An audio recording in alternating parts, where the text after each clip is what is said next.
স্বাগত আরেকবার দেখছেন এডিটর স্পিক। দেলোয়ার হোসেন সাঈদীর আমৃত্যু কারাদণ্ডের রায়কে সরকারের সাজানো নাটক দাবি করে এর প্রতিবাদে 2 দিনের হরতাল ডেকেছে জামায়াত ইসলামী। বৃহস্পতিবার ভোর 6টা থেকে শুক্রবার ভোর 6টা এবং রোববার ভোর 6টা থেকে সোমবার ভোর 6টা পর্যন্ত সারা দেশে হরতালের ডাক দিয়েছে জামায়াত ইসলামের ভারপ্রাপ্ত আমির বঙ্গুল আহমেদ এবং ভারপ্রাপ্ত সেক্রেটারি জেনারেল শফিকুর রহমানের স্বাক্ষরিত এক বিবৃতিতে এই কর্মসূচি ঘোষণা করে জামায়াত। এছাড়া শনিবার দেশব্যাপী বিক্ষোভের ডাকও দিয়েছে জামায়াত।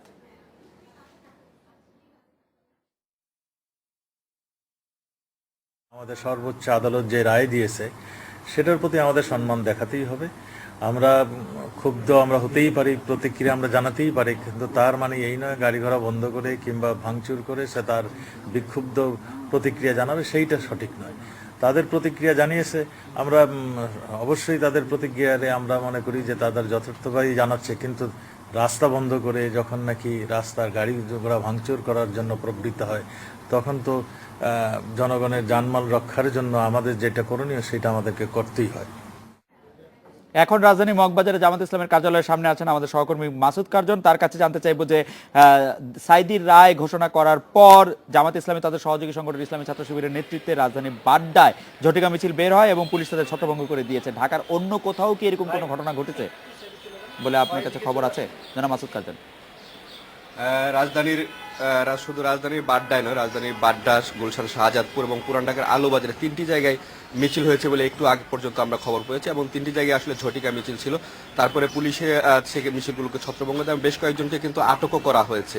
তো এছাড়া আসলে এখন পর্যন্ত বড় ধরনের কোনো এর আগে যেসব হরতালের কর্মসূচি ঘিরে যে ধরনের সহিংসতা বা নাশকতা আমরা লক্ষ্য করছি, কিন্তু আজকে এসে পর্যন্ত এখন পর্যন্ত সে ধরনের কোনো চিত্র আমরা এখন পর্যন্ত দেখতে পাই না। বেশ কিছু জায়গায় যে জায়গাগুলো তো বললাম সেই জায়গাগুলোতে বিক্ষিপ্ত বা ঝটিকা মিছিলের চেষ্টা করেছে, তো পুলিশের কারণে সেখানে মিছিলগুলো আসলে শেষ করতে পারেনি। তার ফলে এখন পর্যন্ত আর সেদিক থেকে কোনো মিছিল নেই। আর আমি এখানে জামাত ইসলামের কার্যালয়ের সামনে দাঁড়িয়ে আছি একেবারে। তো আমি এখানে এসেই প্রথমে খোঁজ নিয়েছিলাম যে হরতাল ঘোষণা করা হয়েছে, কোনো নেতা কর্মী আছেন কিনা। তো এখানে 2জন নিরাপত্তা প্রহরী আছেন, 2 নিরাপত্তা কর্মী আছেন। তারা বলছেন যে আসলে এখানে আর কোনো নেতা কর্মী নেই এবং দীর্ঘদিন থেকেও এখানে আসছেন না এবং অফিস অনেকটা তালাবদ্ধ অবস্থায় আছে এবং ফলে এখান থেকে কোনো কর্মসূচি ঘোষণা করা হয় না। এবং কর্মসূচিটি যেভাবে ঘোষণা করা হয়, যে এর আগের যেসব কর্মসূচি ঘোষণা করা হয়েছিল যে বিবৃতি পাঠিয়ে আজকেও যেভাবে পাঠানো হয়েছে, এর আগের যেসব হরতাল সবগুলো হরতালে আমরা দেখছি যে বিবৃতির মাধ্যমে হরতালগুলো ঘোষণা করা হয়েছে, আজকেও হচ্ছে। তো কেন্দ্রীয় কার্যালয় এক ধরনের ফাঁকা এবং জামাত দীর্ঘদিন থেকে কেন্দ্রীয় কার্যালয় ফাঁকা। জামাত যে কর্মসূচি ঘোষণা বা কর্মসূচি পালন যেটি আসলে বিক্ষিপ্তভাবে করে থাকে, সেটি রাজধানীর বিভিন্ন জায়গায় আত্মগোপনে থেকে করে থাকে, আজকে হয়তো তার ব্যতিক্রম হয়নি। তো এখন পর্যন্ত বড় ধরনের কোনো নাশকতা এর আগের যেসব হরতাল বা কর্মসূচিতে হয়েছে সেই ধরনের কোনো খবর আমরা এখন পর্যন্ত পাইনি। খালেদ। মাসুদ কার্জন, আপনাকে ধন্যবাদ। আমরা জামাত নেতা দেলোয়ার হোসেন সাঈদীর আপিলের রায় ঘোষণার পর রাজশাহী সহ দেশের বেশ কয়েকটি স্থানে, রাজশাহী, বগুড়া, বেশ কয়েকটি স্থানে বিক্ষিপ্ত সংঘর্ষে জড়িয়েছে জামাত শিবিরের কর্মীরা। আমরা এই বিষয়ে কথা বলতে রাজশাহী, বগুড়া, চট্টগ্রাম থেকে আমাদের সহকর্মী আহসান হাবিব অপু, সুমনা হেমব্রম এবং হোসাইন জিয়াদের সঙ্গে কথা বলবো। প্রথমেই আমরা জনাব আহসান হাবিব অপু, আপনার কাছে জানতে চাইবো যে রাজশাহীর বেশ কয়েকটি স্থানে আজকে সাঈদীর রায় ঘোষণার পর পুলিশের সঙ্গে সংঘর্ষে জড়িয়েছে জামাত শিবিরের নেতা কর্মীরা। রাজশাহীর সর্বশেষ পরিস্থিতি এখন কি? এই রায়কে ঘিরে আসলে আজকে সকাল থেকে অন্যরকম একটা উদ্বেগ, উৎকণ্ঠা ছিল, মানুষের মধ্যে আতঙ্ক ছিল। তো এই কোথাও যাতে নাশকতার কোনো ঘটনা না ঘটে, এই জন্য আমরা দেখেছি যে আইন শৃঙ্খলা বাহিনীর পক্ষ থেকেও কঠোর অবস্থানে ছিল, বিজিবি, র্যাব এবং পুলিশ, তারা কঠোর অবস্থায় আমরা দেখেছি বিভিন্ন পয়েন্টেই। এরই মাঝে আসলে রায় ঘোষণার বেশ কিছুক্ষণ পর বেলা 11:30টার দিকে একই সময়ে রাজশাহীর 3টি পয়েন্টে তারা মিছিল বের করে জামাত শিবির নেতাকর্মীরা। এর মধ্যে শালবাগান এলাকা, কাটাখালী এবং ডিঙ্গাডোবা এলাকায়, এর মধ্যে ডিঙ্গাডোবা এবং শালবাগান এলাকায় তারা পুলিশের সাথে হালকা সংঘর্ষে জড়িয়েছিল। পুলিশ অবশ্য তাদের ছত্রভঙ্গ করার জন্য রাবার বুলেট ছুড়েছে এবং তারা যেটি ডিঙ্গাডোবা এলাকায় একাধিক ককটেলের বিস্ফোরণ ঘটিয়েছে পুলিশকে প্রতিহত করার জন্য। তো অল্প সময়ের মধ্যে আসলে পুলিশ এসব নিয়ন্ত্রণে নিয়ে নেয় এবং পুলিশের পক্ষ থেকে বলা হয়েছে তাদের কোনো সদস্য এতে আহত হয়নি এবং দিক থেকেও এখন পর্যন্ত। খুব সংক্ষেপে যদি আপনি জানান যে ঢাকায় গণজাগরণ মঞ্চ অবস্থান কর্মসূচি, বিক্ষোভ এগুলি করছে, রাজশাহীতে এই ধরনের কোনো কার্যক্রম আছে এই মুহূর্তে বা কোনো ঘোষিত কর্মসূচি রাজশাহীতে? না, রাজশাহীতে এই ধরনের কোনো কর্মসূচি তাদের নেই। আমি যারা আয়োজকদের মধ্যে কামারুজ্জামান একজন, তিনি আমাদের সাথে যোগ দিয়েছিলেন দুপুরের আগে, তাকে জিজ্ঞেস করেছিলেন কখন তারা কর্মসূচি করবে কিনা। তো আজকে তারা কোনো কর্মসূচি করছে না। তিনি যেটি জানিয়েছেন যে আগামীকাল বিকেলে তারা অবস্থান কর্মসূচি এবং বিক্ষোভ করার একটি কর্মসূচি ঘোষণা করছে। তিনি আশা করছেন যে তারপর হয়তো তাদের পরবর্তী কর্মসূচি জানাতে পারবে। ধন্যবাদ। আমি বগুড়া থেকে সহকর্মী সুমনা হেমব্রমের কাছে জানতে চাইবো যে বগুড়ার দুপচাঁচিয়া উপজেলায় রায় ঘোষণার পর জামাত পুলিশ সংঘর্ষে 2জন পুলিশ কনস্টেবল আহত হওয়ার খবর আমরা জেনেছি। জামাত শিবিরের আর কোনো তৎপরতার খবর আর কোথাও আছে এই মুহূর্তে? সুমনা। হ্যাঁ, খালেদ ভাই, প্রথমে বলে রাখছি যে গত বছর জানেন যে গত বছর ৩রা মার্চে বগুড়ায় দেলোয়ার হোসেন সাঈদী কাঁধে দেখার গুজব ছিল যে তাণ্ডব হয়েছিল, সেই আতঙ্ক কিন্তু বগুড়ার মানুষের মাঝে ছিল। কিন্তু জেলা প্রশাসন এবং পুলিশ প্রশাসন কঠোর নিরাপত্তা ব্যবস্থা জোরদার করায় আতঙ্ক ধীরে ধীরে অনেকটাই কমে গেছে। আমি বগুড়ার প্রতিটি উপজেলাতে কথা বলেছিলাম, কোথাও কোনো তেমন ঘটনা ঘটেনি। তবে দুপচাচিয়ায় এই আজকের আপিলের রায়ের পরে ওখানে কিছু সংঘর্ষ হয়েছিল, তবে সেটি পুলিশ নিয়ন্ত্রণে এনেছে এবং এখন পরিস্থিতি স্বাভাবিক আছে। এবং আপনাকে ধন্যবাদ। আপনি অন্য কোনো পরিস্থিতি থাকলে আপনি নিশ্চয়ই আমাদেরকে জানাবেন। আমি চট্টগ্রাম থেকে জানতে চাইছি হোসাইন জিয়াদ, আপনার কাছে যে চট্টগ্রামে জামাত শিবিরে সাঈদীর রায়কে কেন্দ্র করে জামাত শিবিরের কোনো তৎপরতা এই মুহূর্তে চট্টগ্রামে লক্ষ্য করা যাচ্ছে?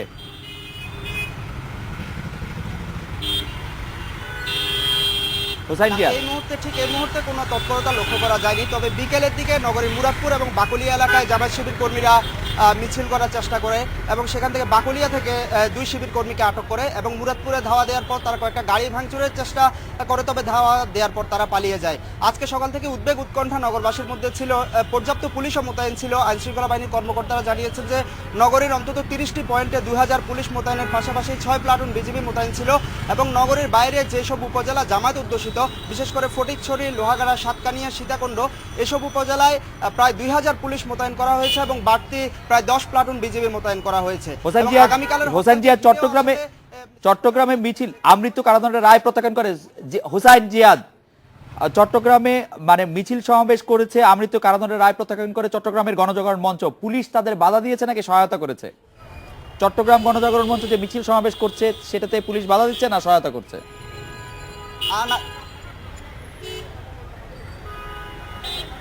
না, সেই মিছিলে পুলিশের বাধা দেওয়ার খবর আমরা পাইনি।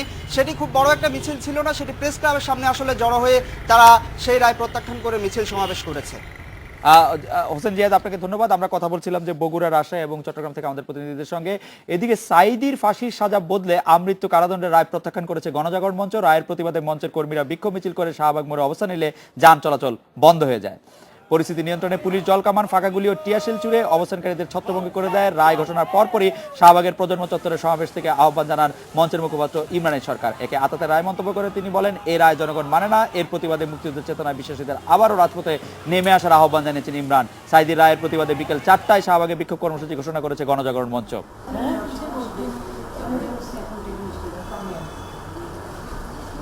যে রায়টা দেওয়া হয়েছে আপনারা ইতিমধ্যেই জেনেছেন যে রায় দেওয়া হয়েছে। এই রায় কোনোভাবেই বাংলাদেশের মানুষের যে প্রত্যাশা, 30 লক্ষ শহীদ পরিবারের যে প্রত্যাশা, মুক্তিযোদ্ধাদের যে প্রত্যাশা, এই প্রত্যাশা কোনোভাবেই ধারণ করে না। এটা বাংলাদেশের জনগণের সাথে স্পষ্টত এটা প্রতারণা এবং এই যুদ্ধাপরাধীদেরকে নতুনভাবে পুনর্বাসন করবার অপচেষ্টা মাত্র। এই বিষয়ে কথা বলতে আমাদের সঙ্গে যোগ দিচ্ছেন গণজাগরণ মঞ্চের কর্মী জনাব আরিফ জাবতিক। জনাব আরিফ জাবতিক, আপনার কাছে জানতে চাইবো যে গণজাগরণ মঞ্চ স্পষ্টতই রায়কে প্রত্যাখ্যান করেছে, কিন্তু আওয়ামী লীগের সভাপতি মণ্ডলীর একজন সদস্য জনাব নূহুল আলম লেনিন আমার এক প্রশ্নের জবাবে তিনি এইমাত্রই বললেন যে গণজাগরণ মঞ্চ আজ বহুদা বিভক্ত, বিশেষ কোনো রাজনৈতিক উদ্দেশ্যেই তারা আজকে অকারণেই সরকারের সমালোচনা করছে। এই সমালোচনার মধ্যে আসলে আগের গণজাগরণ মঞ্চের সেই স্পিরিট আর নেই। জনাব আরিফ জাবতিক, আপনি কি বলবেন?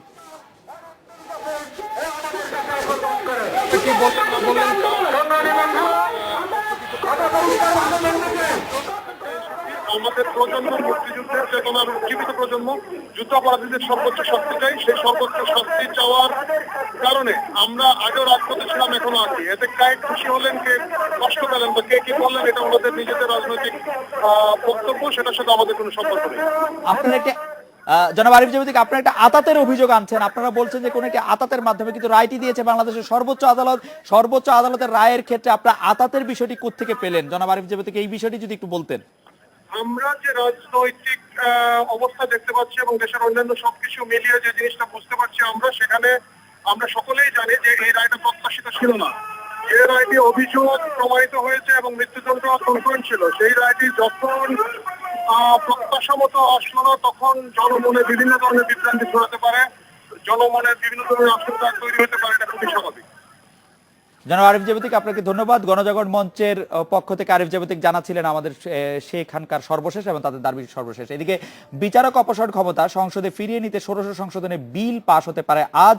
সেই বিল নিয়ে আমরা একটি প্রতিবেদন এখনই দেখব যে সেই বিলের মধ্যে আজ কি কি থাকতে পারে এবং আজ বিলটি উঠছে কিভাবে, সেটি আমরা প্রতিবেদনটি দেখে আমরা কথা বলবো আমাদের সহকর্মী ইলিয়াস হোসেনের সঙ্গে।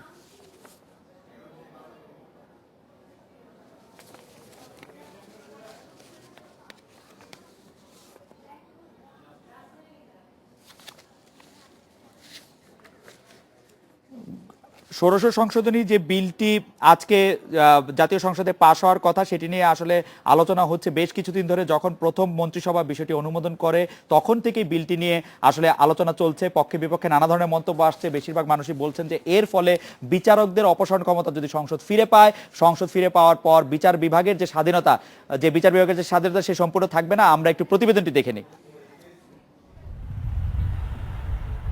বর্তমান সংসদে প্রতিনিধিত্ব করছে মোট ৬০টি দল। ষোড়শ সংশোধনী নিয়ে প্রধান বিরোধী দল জাতীয় পার্টির অবস্থান অস্পষ্ট। সংসদের বাইরে বিএনপি এর বিপক্ষে জোরালো অবস্থান নিয়েছে। এ অবস্থায় সরকার চায় সংসদে প্রতিনিধিত্বকারী সব দল যেন বিলের পক্ষে অবস্থান নেয়। সে লক্ষ্যেই ছোট বড় সব দলের সঙ্গে বৈঠক করছেন প্রধানমন্ত্রী। বৃহস্পতিবার সন্ধ্যায় বৈঠক করেন ওয়ার্কার্স পার্টি ও জাসদের সঙ্গে। বসার প্রয়োজন এই কারণে হলো, জাতীয় পার্টি কোন দিকে ভোট দিবে সেটা নিয়ে প্রশ্ন দেখা দিয়েছে। তাতে তো টু থার্ড মেজরিটি বিঘ্নিত হচ্ছে না, তবুও একটা সর্বসম্মত সিদ্ধান্ত হয়তো প্রধানমন্ত্রী চাচ্ছেন। এখানে আমাদেরকে না হলেও তো চলে, কারণ আওয়ামী লীগের তো এখানে 2/3 মেজরিটি এমনি আছে। সেটি উনি আমাদের সাথে কথা না বললেও পারতেন। তো উনি কথা বলেছেন এই জন্যই যে বিষয়টাকে উনি অত্যন্ত গুরুত্ব দিয়েছেন, এবং আমরা যারা পার্লামেন্টে আছি আমাদেরকেও গুরুত্ব দিয়েছেন। এবং এটা নিয়ে জনমনে যে বিভ্রান্তটি করার চেষ্টা করছে একটি মহল। ষোড়শ সংশোধনী বিল নিয়ে বেশি জানতে আমরা এই মুহূর্তে যোগাযোগ করছি, কথা বলছি আমাদের সহকর্মী ইলিয়াস হোসেনের সঙ্গে। তার সাথে জানতে চাইবো যে ষোড়শ সংশোধনী বিল নিয়ে আপনি আমাদেরকে আগেই জানিয়েছিলেন যে এই অধিবেশনটি শুরু হবে আসলে সন্ধ্যা ৭টায়, কিন্তু এখনই নিশ্চয়ই এর প্রক্রিয়া অনেকাংশেই কাগজে কলমে শুরু হওয়ার কথা। এই বিষয়ে আপনি এখন আপনার কাছে কি তথ্য আছে? হ্যাঁ খালেদ, এটি শুরু হবে সন্ধ্যা ৭টায় অধিবেশন। আর আপনি জানেন যে অধিবেশনের দিনের যে কার্যসূচিটি দেয়, সেই কার্যসূচিতে আমরা জেনেছি যে প্রথমে প্রধানমন্ত্রী প্রশ্নোত্তর পর্বের জন্য আধা ঘন্টা সংরক্ষিত, এরপর অন্যান্য মন্ত্রী কয়েকটা মন্ত্রণালয়ের প্রশ্নোত্তর পর্ব রয়েছে, এবং এটি সবশেষ আইটেম হচ্ছে আজকে এই বিলটি উত্থাপন। তো সেখানে আনিসুল হক আইনমন্ত্রী এই বিলটি উত্থাপন করবেন। তো এখানে আমি কিছু পেপারস ইতিমধ্যে পেয়েছি, এখনো সম্পূর্ণ হয়নি। আমরা শুনেছি যে আরো ২-৪ জন সংসদ সদস্য সংশোধনী আনতে পারে, সেগুলো এখনো টাইপ হচ্ছে। তো এখন আমার হাতে যেটি রয়েছে, আমি খোঁজ করে দেখেছি এখানে প্রায় ১৩ জন সংসদ সদস্য সংশোধনী এনেছেন, এবং ১৩ জন সংসদ সদস্য প্রায় ৩০টি সংশোধনী এনেছেন। এবং সেখানে বেশিরভাগ ক্ষেত্রেই কেউ কেউ আপনার বলেছেন যে বিচারপতিদের বয়স আগের যেটা ৬২ ছিল সেটা করা যেতে পারে, কেউ বলেছেন যে যেটা আছে এটাই থাকতে পারে, আর কিছু শব্দগত সংশোধনীর কথা বলেছেন। আর এই যে ১৩ জন সংসদ সদস্য, তাদের মধ্যে আমি দেখেছি মহাজোটের শরিক জাতীয় পার্টি, জাসদ, এদের সংসদ সদস্যরাও রয়েছেন।